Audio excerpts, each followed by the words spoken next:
Can you also share with us like some tips on manifestation? One of my favorite quotes comes from the book Conversations with God. And in that book, there was a quote, and I remember reading it probably 7, 8 years ago, and it just floored me, and I still use it to this day.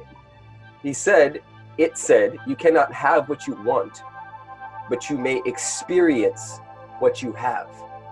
And I remember my mind and my whole just world just going like, what?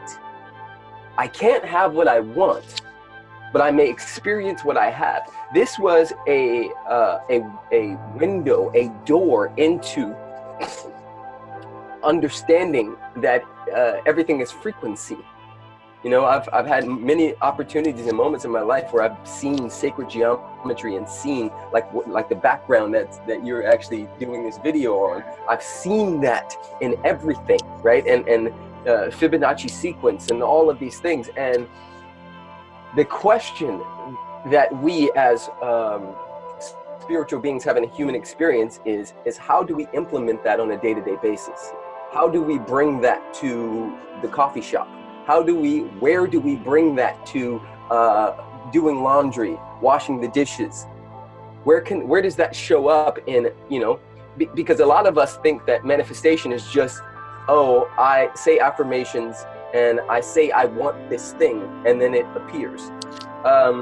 It is that simple, and it isn't.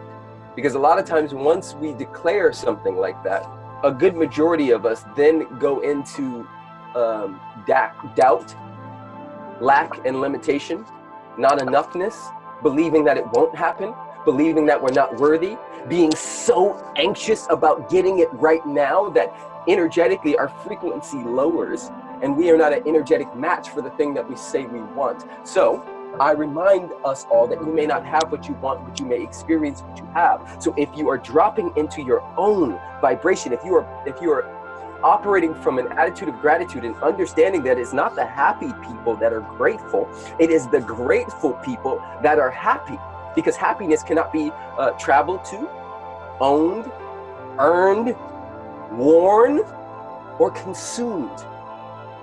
It is a vibration.